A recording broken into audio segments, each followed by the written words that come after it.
Bien, nosotros continuamos con más información en nuestra edición matinal. Lo hacemos con nuestro segundo entrevistado del día, nuestro segmento de opinión. Y se trata de Joshua Céspedes. Él es precisamente cientista político y hoy está con nosotros en nuestra edición matinal para hacer un repaso, evaluar cómo está Latinoamérica, cómo está el plano internacional fuera de nuestras fronteras, quedándonos acá en nuestra región. Bienvenido, Joshua. Un gusto saludarte y bienvenido acá a Contigo TV.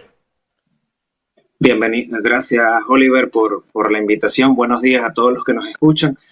Primero quería preguntar si me escuchan bien. No sé Sí, si se escucha te bien para... escuchamos perfectamente, Joshua. Quisiéramos preguntar o iniciar un poco en torno al tema incluso que se ha venido generando durante estas últimas semanas y precisamente en El Salvador, su presidente pues anuncia que buscará la reelección para el año 2024. ¿Qué, digamos, pudiera suponer esto en lo que es la realidad salvadoreña y, digamos, también para el plano internacional o en la región que precisamente el presidente pues anuncia o busque su reelección? Sí, Oliver. Mira, esa fue la noticia que cautivó la gran parte de los diarios de la región en las últimas horas, debido a que Bukele, el presidente Bukele, el actual presidente de El Salvador, ha decidido postularse a la reelección, es decir, buscar un segundo mandato, pese a que la constitución salvadoreña prohíbe la reelección inmediata. Entonces, esta reelección, el presidente la está legitimando a través de una vaga interpretación del Poder Judicial, el cual, en pocas palabras, lo que asegura es que el pueblo salvadoreño es el que tendrá la última palabra si puede ser reelegido o no.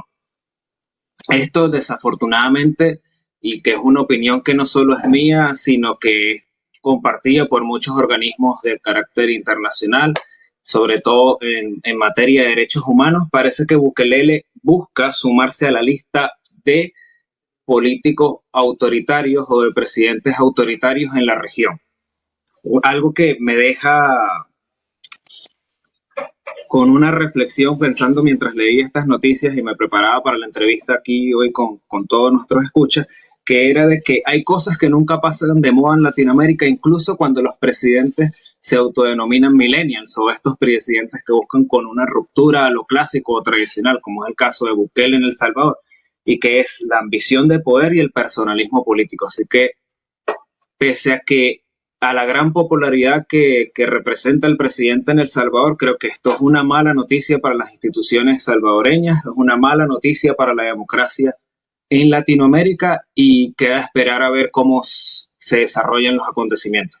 Ahora, como cientista político, además, con relación a eso, ¿cómo queda también su figura, ¿no? Digamos, como líder político? ¿Cuál es, digamos, ahora, a partir de este momento y al darse a conocer, pues, esta noticia, qué queda Bukele para, digamos, la política internacional? ¿Cuál es ahora, digamos, esa visión, ese perfil? ¿Cómo se perfila Bukele en torno a esa política internacional?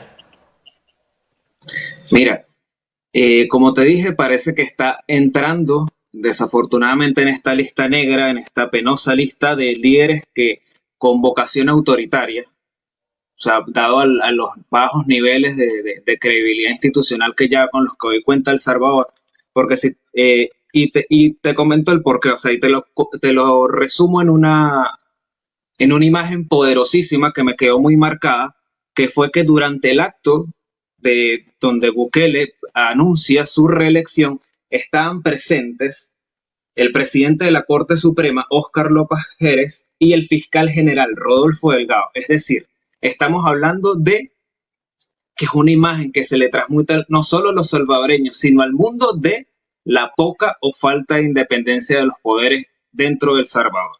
Entonces, ¿qué repercusiones podría traer esto a nivel internacional, no solo en cuanto a la figura de Bukele?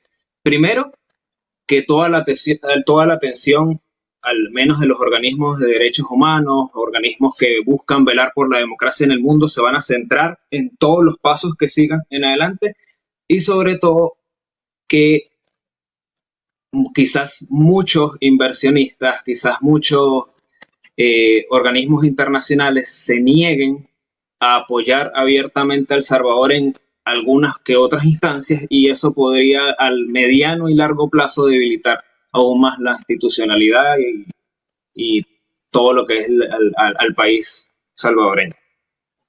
Importante ese análisis, Joshua, que haces con relación a, digamos, ese perfil, cómo se va perfilando precisamente el presidente Bukele hacia esa política internacional. Hay otro tema, digamos, importante que quisiera también preguntarte con relación a lo que es Estados Unidos y Venezuela. Precisamente hace pocos días se dio a conocer que Estados Unidos anunció que levanta ciertas sanciones, pero que además pretende también intensificar algunas otras. De hecho, Maduro restó importancia a la amenaza de Estados Unidos de intensificar estas sanciones. ¿A qué se refiere precisamente la palabra intensificar? ¿Hasta qué punto pudiera llegar, digamos, esas sanciones al entorno del presidente, en este caso Nicolás Maduro, que de alguna u otra forma continúa en el poder? No hemos visto, digamos, ningún efecto positivo en torno a las sanciones o, digamos, de efecto inmediato, sobre todo en el tema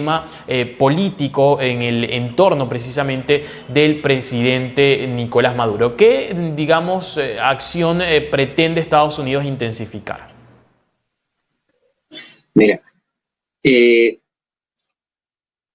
una de las cosas importantes que tenemos que entender que con la administración Biden, y eso cambió con esta nueva administración, a diferencia de la administración anterior, que era la de Donald Trump, es que las sanciones más no son vistas tanto como un castigo. O sea, sí, obviamente tienen ese componente ético, por decirlo de esa manera, sino que son vistas como herramientas para conseguir un fin. Por eso tú ves esta diatriba en la que se presenta Estados Unidos y en la que tú mismo me has comentado recientemente, que es levantamos algunas, nos intensificamos en otras. ¿Todo con cuál fin? El tratar de conseguir una salida democrática para la crisis humanitaria en Venezuela, la crisis humanitaria compleja en Venezuela. Sin embargo, hemos visto cómo las sanciones poco o nada han ayudado a, ¿cómo decirlo? Como ha ayudado a dañar la fortaleza de Nicolás Maduro, del dictador Nicolás Maduro, en el poder en Venezuela. Sin embargo, hemos visto cómo todas estas sanciones han ayudado significativamente de manera secundaria o con un efecto totalmente secundario a lo que sería la economía venezolana. Y te lo planteo de esta manera.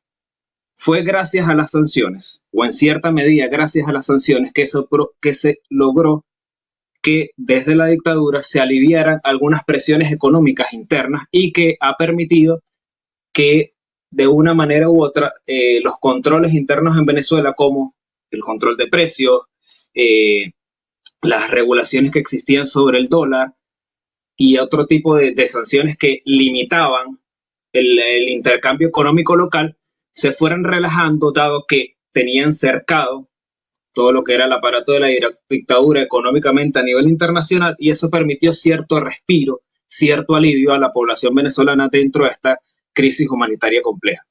Entonces, es como tú dices, es una diatriba, es una posición bastante compleja en la que está Estados Unidos, puesto que no puede dejar al tema Venezuela por fuera, dado el reacomodo geopolítico que existe hoy en día. Tenemos la guerra entre Rusia y Ucrania, o mejor dicho, la invasión de Rusia y Ucrania.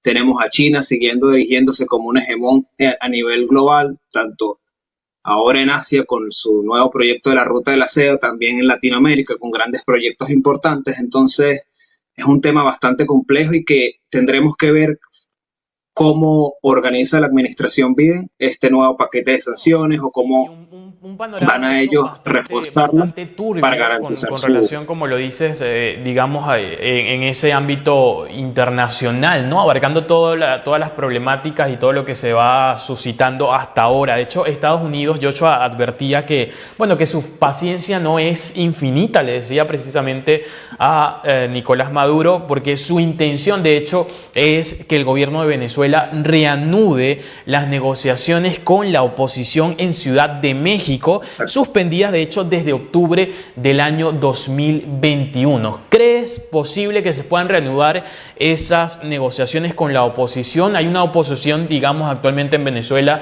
que le pueda hacer frente, digamos, a esta situación. ¿Cómo lo ves en torno a este tema? Mira, si es posible o no, es decisión desafortunadamente de la dictadura en Venezuela. O sea, es Nicolás Maduro quien, debido a su fortaleza política interna, el que decide o marca la agenda en Venezuela. Esto debido a una evidente debilidad por parte de la oposición, no solo a nivel de fuerza, que obviamente en un contexto tan desafortunado y tan problemático como el nuestro a nivel político local, sino que en un tema de organización. Han sido tantos los intereses y los grupos que han surgido nuevos liderazgos, entre comillas. Hemos visto cómo se ha atomizado toda la oposición a nivel interno en Venezuela, que eso ha logrado simplemente que la oposición, lejos de ser una figura cohesionada que represente bien o que represente a toda cabalidad los intereses de los venezolanos por alcanzar la libertad, por alcanzar la democracia, una mejora en sus condiciones de vida, se haya dispersado en mil y un objetivos, en mil y un formas de tratar de alcanzar un objetivo común, que es la mejora de Venezuela, y que obviamente eso simplemente beneficia al dictador. Y más en escenarios como una negociación en los que se pone a prueba es el poder que tienes o el respaldo que tienes, que en este caso tenemos a Nicolás Maduro con un respaldo político que sigue manteniendo en cierta medida entre sus bases, con un respaldo militar a través de todas las Fuerzas Armadas venezolanas, con un respaldo geopolítico con Rusia y China, Irán, incluso hasta con un respaldo ideológico a través de Cuba, de los nuevos liderazgos emergentes de izquierda que están surgiendo en la nación, y tenemos una oposición dividida, muchos que no quieren saber nada con Estados Unidos, que es nuestro principal aliado en la causa de la democracia, y disculpa que lo hable a nivel personal, pero como venezolano es uno de los temas que más me involucra y me llegan. Entonces, y actores igual como la Unión Europea, entonces eso es, la balanza está un poco desequilibrada y desafortunadamente eso pone, vamos a decirlo en términos deportivos, el balón en la cancha del dictador, y poco o nada tiene la oposición venezolana, y mucho menos Estados Unidos, que está muy concentrado en su dinámica interna y todos los problemas que ya sabemos que hay en Estados Unidos actualmente, como para que tenga hay un poco más de peso en este lado de la balanza que en el otro. Has tocado un tema muy importante y te lo pregunto porque de hecho Nicolás Maduro en esa respuesta, digamos, enfrentando, ¿no?, a lo que fue esta amenaza, digamos, lo que vendría siendo este aviso, ¿no?, constante de Estados Unidos, él aseguró que ya se acabó el tiempo de los imperios dominantes y que además ha llegado el momento de los pueblos, de la paz, de la cooperación y el derecho a existir y a desarrollarse. Te lo pregunto ¿por qué? Porque ya vemos también en Latinoamérica precisamente, digamos, a lo que le han llamado la marea rosa, estos, digamos, gobiernos de izquierdas que de alguna manera ya han dominado lo que vendría siendo el continente, digamos, lo que es Latinoamérica como tal, y lo digo porque en su mayoría los países están hacia ese lado, hacia la izquierda. Vemos, por ejemplo, Chile, Colombia ahora, Perú, Argentina. Digamos, ¿qué posición hay que tomar con referencia a este tema? Porque además son países que de alguna manera también aceptan, reconocen al gobierno de Nicolás Maduro. Claro, sí, lo que vemos es un reacomodo ideológico en la región. Desafortunadamente volvemos otra vez al péndulo hacia la izquierda en la región debido a toda la crisis económica y a la crisis de legitimidad que muchas instituciones sufrieron durante la pandemia, y al mal manejo que tuvo esta por parte de muchos gobiernos que se denominaban quizás o que eran catalogados como de derecha. Afortunadamente, a diferencia de décadas atrás, vemos que esta marea rosa no está caracterizada por golpes de Estado, por la fuerza, sino que ha sido a través de elecciones participativas y democráticas y que esperemos que se mantenga así y que sean los ciudadanos que quizás en unos 5 o 10 años vuelvan a decidir y quieran, esté en sus manos, si deciden que vuelva hasta decir, o sea, el péndulo hacia dónde debería girar. Y sí, esto pone en aprietos todo lo que sería al menos lo que es la lucha por alcanzar la democracia en Venezuela. Por ejemplo, cambia por completo el panorama frente a lo que es la aceptación a nivel del reconocimiento político de Nicolás Maduro y de algunos países que tenían sobre esto.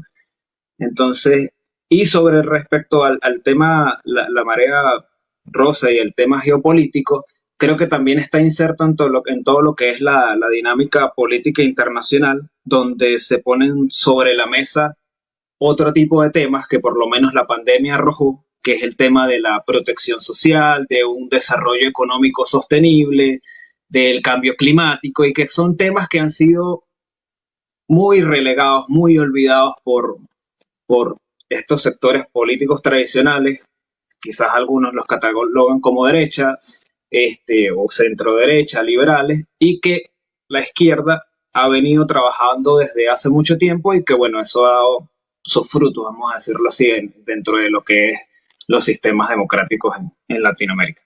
Bien, Joshua Céspedes, cientista político, hoy con nosotros en la edición matinal. Muchísimas gracias, Joshua, por atendernos y por supuesto esperamos también tenerte en otra oportunidad para seguir, ¿no?, analizando lo que va ocurriendo precisamente en la región, en Latinoamérica, Chile, Colombia, Perú, Venezuela, Ecuador, en fin, ¿no? Todo lo que por supuesto va con relación a Latinoamérica y todo lo que es la política internacional. Muchísimas gracias por atender nuestra invitación. No, gracias a ti, Oliver, por la invitación y gracias a todos los que nos escucharon y por supuesto en otra oportunidad más que agradecido y entusiasmado de siempre compartir con usted. Bien, muchísimas gracias. Joshua Céspedes, cientista político, hoy en edición matinal. Vamos